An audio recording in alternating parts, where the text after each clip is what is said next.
Muy buenas tardes, ¿cómo están? Bien, ok.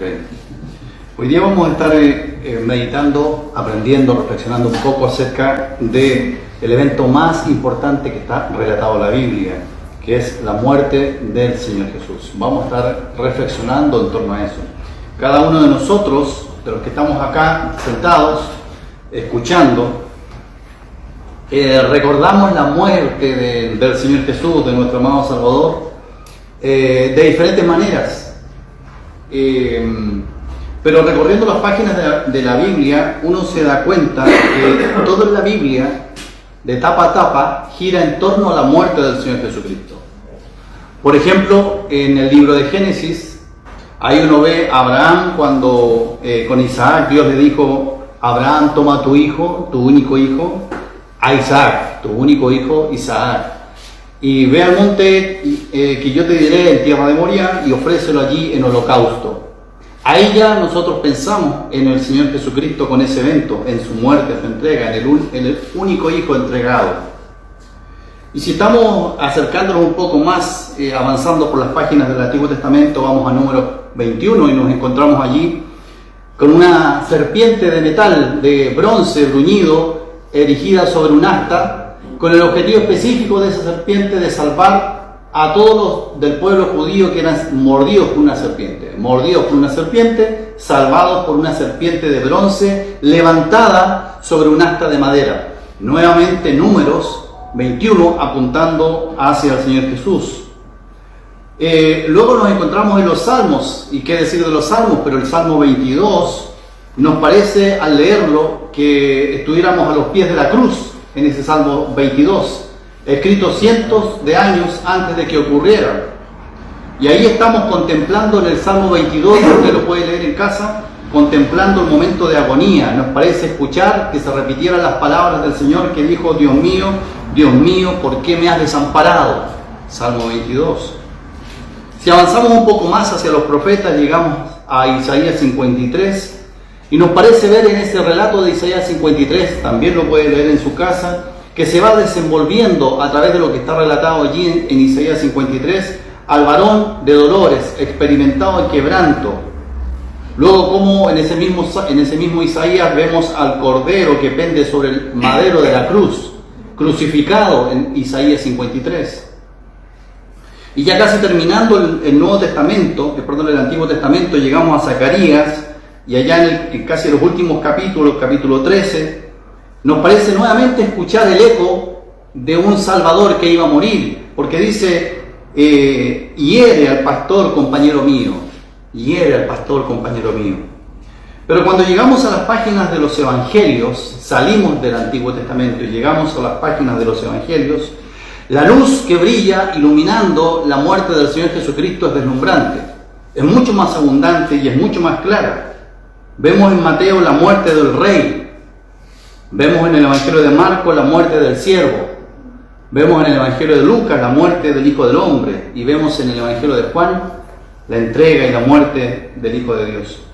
Y uno puede sentir, puede percibir, como en los Evangelios, como si estuviera en los latidos mismos del corazón del Salvador, en sus últimos momentos de vida y de entrega en la cruz. Y esta mañana vamos a leer varios pasajes de los Evangelios, y quiero que me acompañen en esa lectura. Lucas 22, 21. Dice: mas he aquí la mano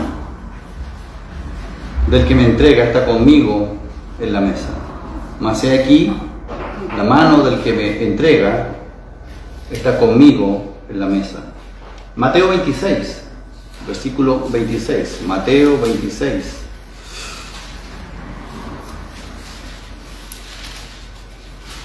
Versículo 26.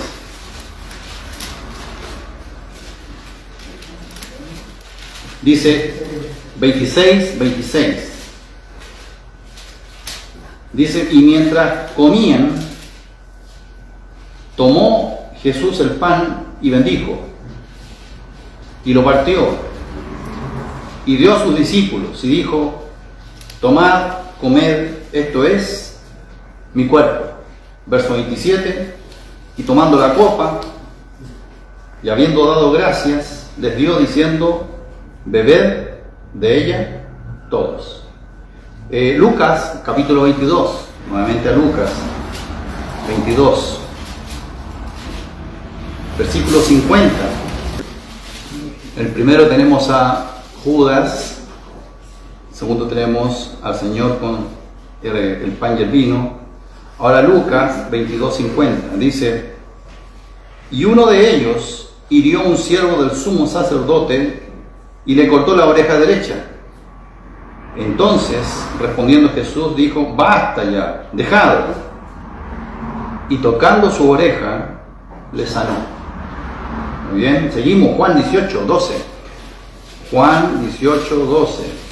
Entonces, la compañía de soldados, el tribuno y los alguaciles de los judíos prendieron a Jesús y ¿qué hicieron con él? Le ataron. Bien, el versículo 24 de ese mismo 18, 24, un poquito más abajo, dice, Anás entonces le envió atado a Caifás, el sumo sacerdote. Mateo 27, no pierdas Juan por favor, Mateo 27, 24. Mateo 27, 24. Viendo Pilato que nada adelantaba, sino que se hacía más alboroto, tomó agua y ¿qué hizo? Se lavó las manos delante del pueblo diciendo, inocente soy yo de la sangre de este justo, allá vosotros. Juan 19, verso 18. Juan capítulo 19, verso 18. Dice, y allí le crucificaron, y con él a otros dos, uno a cada lado, y Jesús en medio. Y finalmente Juan capítulo 20, Juan 20, 20, dice, y cuando les hubo dicho esto, les mostró, ¿qué cosa? Las manos y el costado. Y los discípulos se regocijaron viendo al Señor. Muy bien. Cada vez que miramos, cada vez que leemos los episodios de la pasión de Cristo, así se conocen todos estos capítulos que hablan de la entrega, del sufrimiento, de la muerte y sepultura y resurrección de Cristo. Se conoce como la pasión de Cristo. Cada vez que miramos, cada vez que leemos los episodios de la pasión de Cristo, claro, cada persona que escucha o ve relatos del martirio de nuestro Señor, a veces vemos películas, sobre todo en ciertas fechas especiales del año, tomamos para nuestra memoria los detalles que nosotros queremos guardar respecto a lo que ocurrió con la muerte del Señor Jesús, sin saber, sin considerar que si alguno de esos detalles, en alguno de esos detalles Dios te está hablando a ti específicamente a través de esos detalles.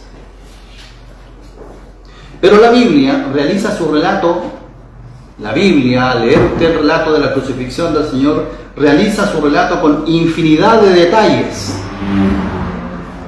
que no son detalles simplemente artísticos para hacer más linda la lectura. No. Y es que con cada detalle Dios quiere guiar, quiere capturar tu conciencia cuando tú lo estás leyendo.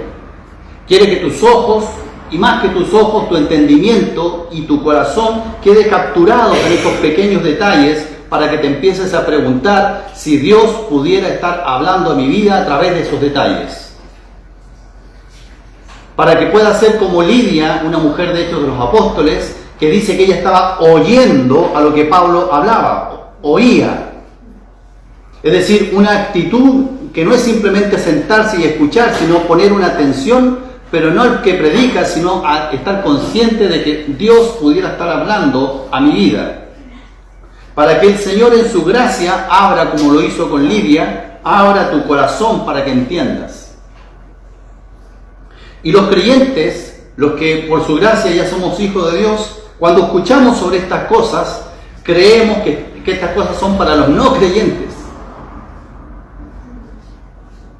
Yo ya escuché el Evangelio, ya no es para mí. Olvidando que la Escritura dice en total claridad que el Evangelio es por fe y para, no solo por fe, sino para fe. Así Dios lo reveló. Así que quiero que, ya seas creyente o no seas creyente aún, estés atento. No tanto a la predicación misma, no tanto al que está hablando, sino al camino que Dios quiere recorrer hacia tu corazón y hacia tu conciencia en esta mañana, en esta reunión. Seas creyente o no lo seas. Hay un camino que Dios quiere recorrer hacia tu vida para hablarte. Tú puedes salir de esta reunión como una reunión más, sin haberte dado ni siquiera cuenta de que Dios te está buscando y te está hablando a tu alma. O puedes salir de esta reunión con la certeza de que Dios ha hablado a tu vida. Así que leyendo detenidamente, meditando en lo leído, vamos mirando los detalles impresos en la historia del Salvador, de nuestro Salvador, en la historia de su muerte. ¿Cómo es que Él pasó, el Señor, sus últimas horas caminando hacia el martirio? Y es que en todos estos pasajes salteados que hemos leído, hemos visto la cronología de su pasión. Hemos visto cómo Él avanzó hasta llegar a la cruz, morir, ser sepultado y resucitar.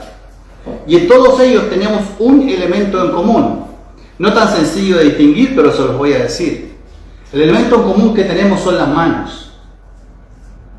Y a través de las manos espero que podamos recorrer y llegar al corazón de la cruz.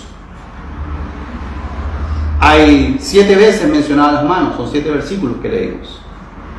Las primeras manos en Lucas capítulo 22, versículo 21.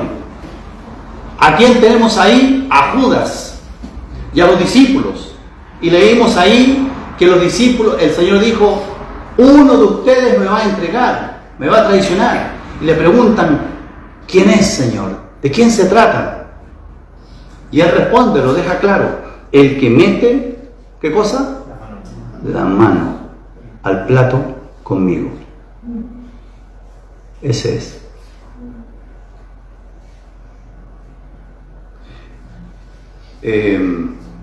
Pero Él dijo, más hay de aquel hombre por quien el Hijo del Hombre se ha entregado. Y Judas, como queriendo preguntar lo mismo que pregunta el resto, dice, ¿soy yo, maestro, el traidor? Y el Señor le dice, tú lo has dicho, tú lo eres.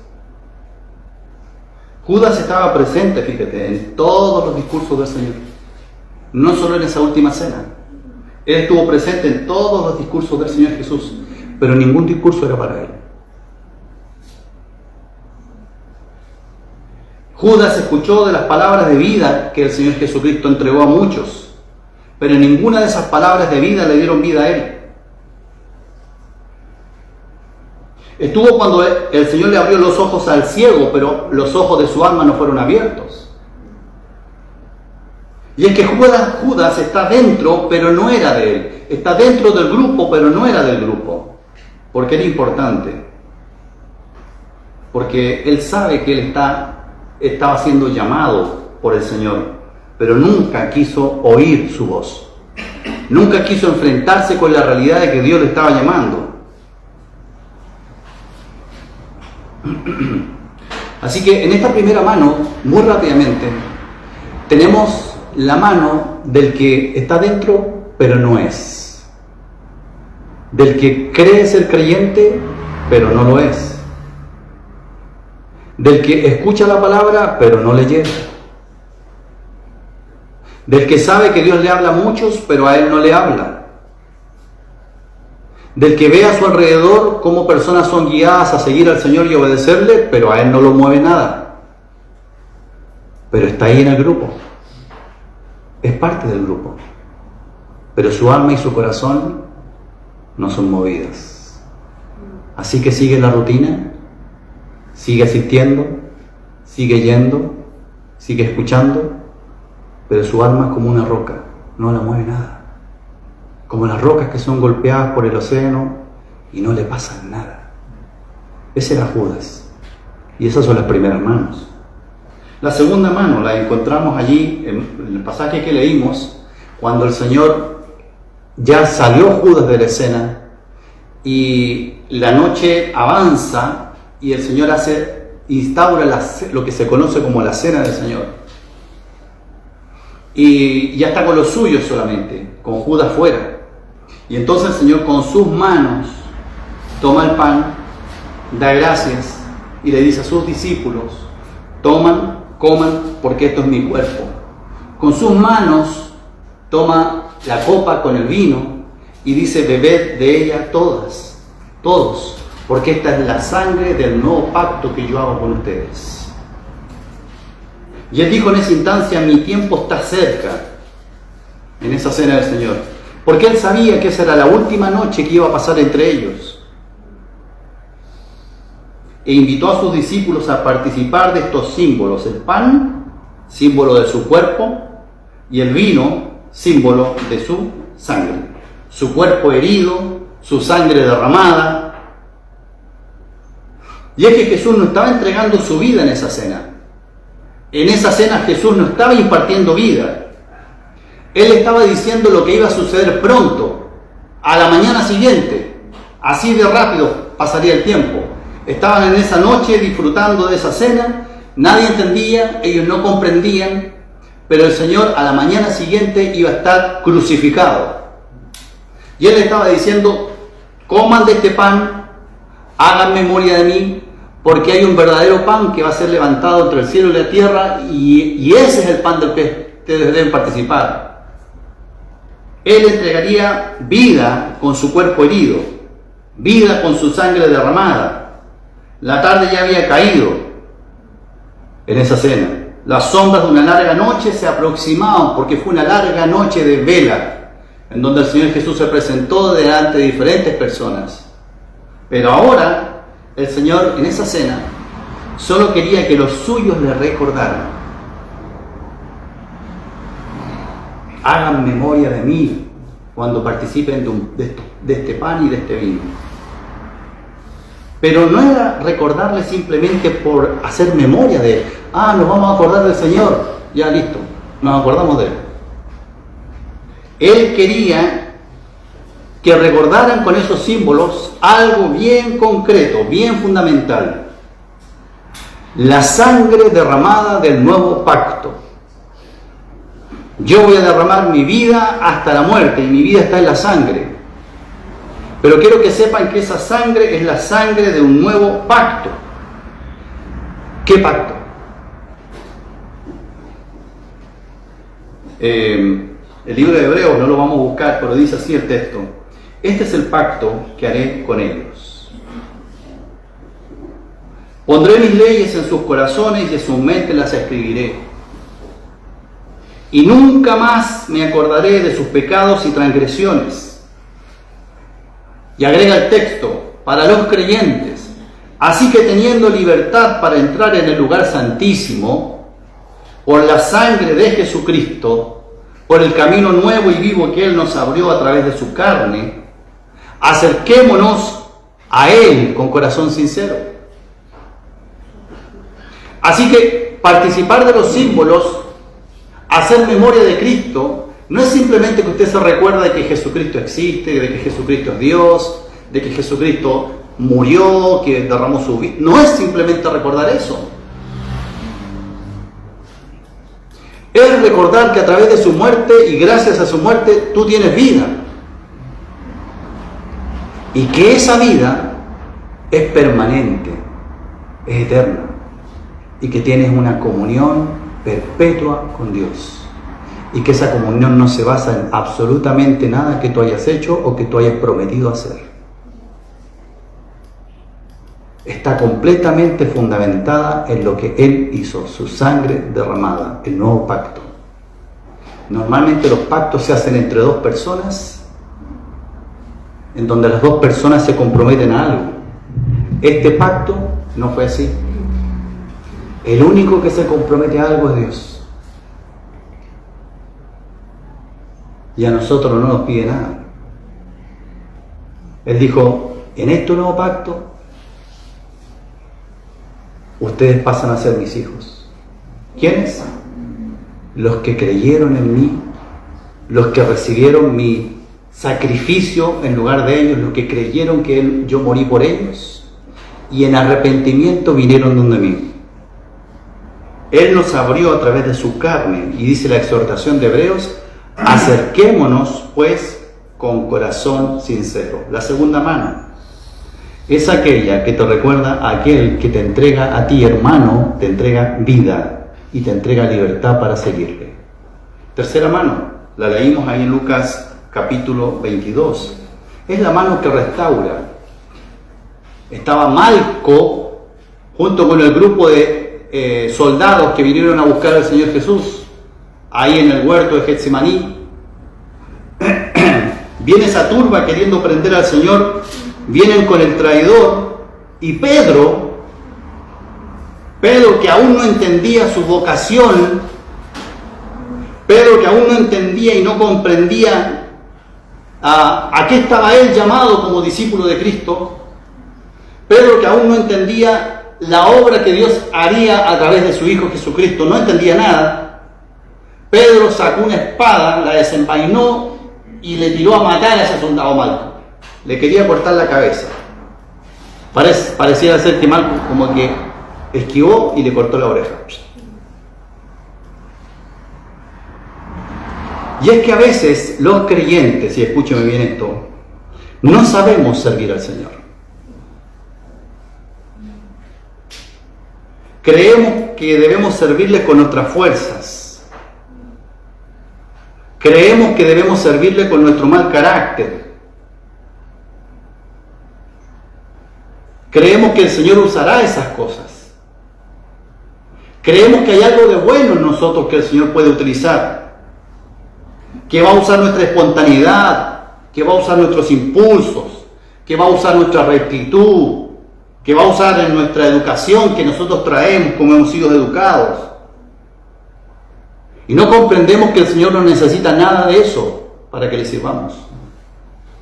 Lo único que Él necesita es que tú le conozcas. En ese pasaje de Malco, que le cortaron la oreja, el Señor restauró la oreja, ¿cierto? La puso en su lugar. Pero le hizo dos preguntas a Pedro, que declararon la completa ignorancia que tenía Pedro respecto a quién era su Señor. La primera pregunta le dijo: ¿acaso no piensas, Pedro, que yo no puedo orar a mi Padre y Él me enviaría 12 legiones de ángeles en este mismo instante? Si se trata de fuerza, si se trata de espadas, ¿tú crees, Pedro, que yo no puedo orar en este instante a mi Padre y Él me enviaría 12 legiones de ángeles? Pedro tiene que haber quedado pensando, es verdad. Tiene que haber mirado su espada ensangrentada y decir: ¿qué estoy haciendo? ¿De qué me las doy? ¿Usando la espada para defender al eterno Hijo de Dios? Parece que hay algo que no estoy entendiendo. Y la segunda pregunta que le dijo es, así le dijo el Señor a Pedro: la copa que el Padre me dio, ¿no la he de beber, Pedro? La copa que el Padre me dio, ¿no la he de beber? ¿Cuál era esa copa? Él tenía que ser entregado. Él vino a eso. Él vino a morir. Él vino a ser capturado de esa manera. Pedro tenía que haberse puesto a pensar: ya me he hablado varias veces de esa copa. Parece que me estoy oponiendo a los propósitos de Dios por no conocer al Señor.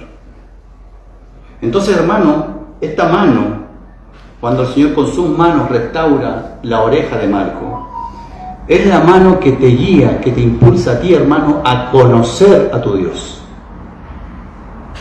A dejar de creer que hay algo en ti que Él pueda utilizar. Y que lo que realmente puede utilizar es cuánto tú te dedicas a conocerle y a seguirle. Eso sí lo puede utilizar. A comprender su propósito, a comprender su voluntad, a conocerle. Que haga como el apóstol Pablo, que cuando cayó a los pies del Señor le dijo: Señor, ¿qué quieres que yo haga? Como el mismo apóstol Pablo oraba y le decía a los colosenses: no cesamos de orar y de pedir que seáis llenos del conocimiento de su voluntad. Entonces el creyente que sigue al Señor va a servir al Señor en la medida que conozca su voluntad en su vida y la siga. Cuarta mano. Nos vamos ahí a Juan 18. ¿Y qué es lo que nos encontramos en Juan 18? El Señor ya ha ingresado al camino de la cruz. Juan 18:12. Ya ha ingresado al camino de la cruz, hacia la cruz. Cómo iban desfilando las horas de ese día inolvidable, un larguísimo día que comenzó en la cena del Señor, comenzó con la traición de Judas. Pero ya es de madrugada. El sol ya empieza apenitas a asomar por las montañas en un amanecer frío. Y el Señor es llevado frente a Pilato, y fíjese que el texto dice, nos pone la atención en sus manos. Ahora lo llevan, ¿cómo? Atado. Yo me pregunto, ¿por qué le ataron?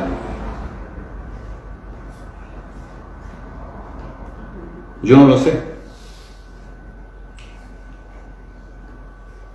No puedo contestar esa pregunta, porque esas manos, las manos del Señor, nunca fueron manos violentas. Esas manos jamás tocaron lo prohibido, jamás robaron. Las manos del Señor es lo único que se dedicaron a esparcir bendición por donde quiera que Él iba.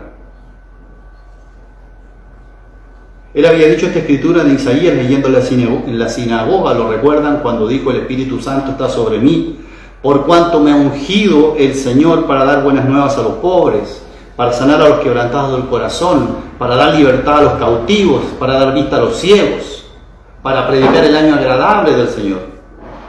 Y el Señor cumplió cada frase, cada palabra de esa profecía. Predicó el año agradable, sanó, dio vista al ciego, limpieza al leproso, vida a los muertos. Y esas manos atadas, mientras estuvieron desatadas, durante más de 3 años y medio, esparció bendición. ¿Por qué le ataron? Yo no lo sé. Tal vez los que estaban ahí presentes en el Calvario recordaban cuando Él tomó 5 panes y 2 pececillos y alimentó a más de 5.000 personas, y contamos solamente a los varones. Tremenda multitud alimentada. ¿Por qué le ataron? ¿Por qué amarraron sus manos? ¿Acaso pretendían con atarle limitar su vasto poder, su suficiencia? ¿O que necesitaba de sus manos? ¿O que le bastaba solamente su voz para poder haber hecho algo? Si con su voz Él calmó la tormenta, ¿lo recuerdan? Calla, le dijo a la tormenta, enmudece. Con su voz levantó a Lázaro de los muertos. Lázaro, ven fuera. Y Lázaro revivió. Con su voz levantó y curó a los endemoniados. Déjanos ir a los cerdos, le decía a los demonios. Vayan. Su voz era suficiente. Yo no sé, pero lo primero que vemos esa mañana del inicio del Calvario del Señor es que Jesús es atado en la mañana frente a Pilatos. Sus manos atadas aún no están crucificadas, están atadas. Y con sus manos atadas, muchos interactuaron con Él. Muchos lo vieron ahí con sus manos atadas. Pilato, Anás, Caifás, Herodes, los judíos mismos y muchísimos romanos. ¿Saben por qué lo vieron así? Con manos atadas. Porque Él mismo sujetó sus manos a esa soga. No había nada que lo pudiera retener. No había nada que lo pudiera contener. Él mismo sujetó su vida a padecimiento partiendo por esas amarras. Él mismo dijo así: yo pongo mi vida, de mí mismo la pongo, nadie me la quita. Tengo poder para ponerla y tengo poder para volverla a tomar. Con esas manos atadas se cumplió la profecía que dice que como cordero fue llevado al matadero, como un cordero amarradito fue llevado al matadero. Podríamos decir que son las firmes amarras, estas amarras, son las firmes amarras del amor que lo sujetaban sus manos. Tal vez recordándonos un pasaje de Oseas, allá en el capítulo 11, que dice así: con cuerdas humanas los atraje y con cuerdas de amor los atraje. Esas cuerdas que para él fueron violentas son las cuerdas del amor de Dios que busca tu vida. Él sujetó sus manos a ser amarradas voluntariamente por amor, porque las cuerdas que atan sus manos atestiguan, dan testimonio de su amor. Las cuerdas de sus manos atadas dan testimonio de la búsqueda que Dios tiene por tu vida. Quinta mano, y la vemos ahí en Mateo 27, cuando está frente a Pilato. Pilato hace el show de lavar sus manos. ¿Por qué hizo eso Pilato? Bueno, miren, un poco de antecedentes. Él interroga a Jesús y no encuentra ningún delito en este hombre, dice. Lo interrogó 2 veces, no encuentra ningún delito en él. Lo envía a Herodes, no encuentra ningún delito en él. Lo regresan. Su esposa le dice: no tenga nada que ver con este hombre, porque he padecido mucho en sueños por causa de él. Pero está el pueblo que lo presiona. Puedo ser acusado de traidor. Lo tengo que soltar. No puedo. Estas son las manos cobardes. ¿Tenía el poder? Sí. ¿Tenía la autoridad?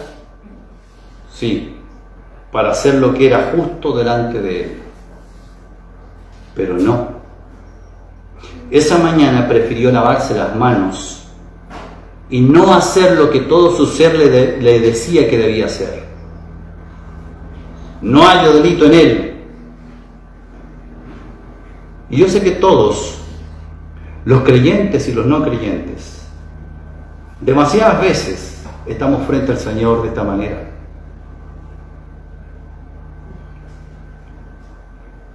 Unos para rendirse, ya no luchar más y entregarse en arrepentimiento delante del Señor que le está llamando hace tanto tiempo.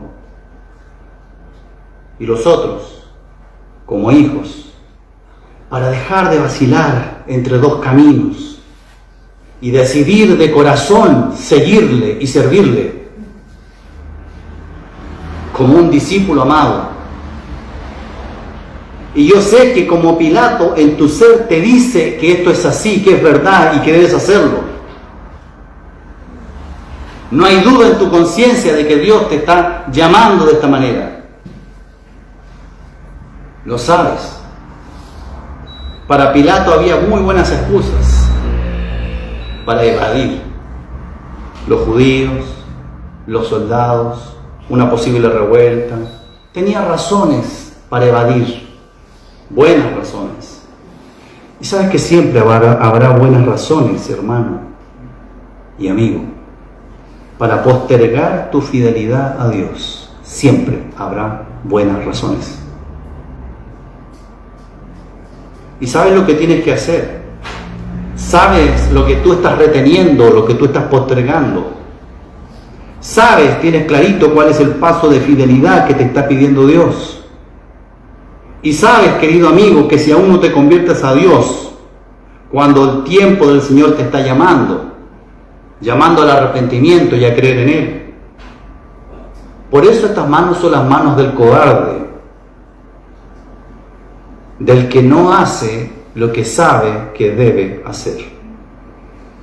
pero no se atreve. Sexta mano, ahí en Juan 19, 18, lo leímos, ya lo leímos, y allí le crucificaron. Son las manos del crucificado. Es imposible no verlas, ¿no? El reloj siguió avanzando hasta este momento. Son las 9 de la mañana. El Señor ya pasó por toda una larga noche de interrogatorios. Primero Anás, después Caifás, después Pilato, después Herodes, después Pilato de nuevo, después azotes, escarnios, golpes, hasta que finalmente se decide su destino. Y siendo las 9 de la mañana, sale por las puertas del pretorio, caminando y cargando su cruz por las calles de Jerusalén, avanzando ya con una espalda lacerada, con un cuerpo totalmente debilitado. Y a las 9 de la mañana va saliendo por las puertas de Damasco, de Jerusalén, que dicen que todavía existe, y sale a las afueras de la ciudad. Y cuando llega al lugar llamado La Calavera, ve que ahí hay un hoyo hecho, dispuesto para levantar ese palo, pero cuando él estuviera crucificado a él. El Salvador es colocado en ella, esclavado de manos y pies, cumpliendo lo que dice Isaías, lo que dice también el Salmo 22. Cuando colocan en la cruz, la levantan y lo colocan en ese hoyo clavado a las 9 de la mañana. Y se comienza así a cumplir otra profecía más. Y si yo fuere levantado, a todos atraeré a mí mismo. Y aquí estamos, de alguna manera atraídos por ese Cristo crucificado. Atraídos, pero no todos convencidos.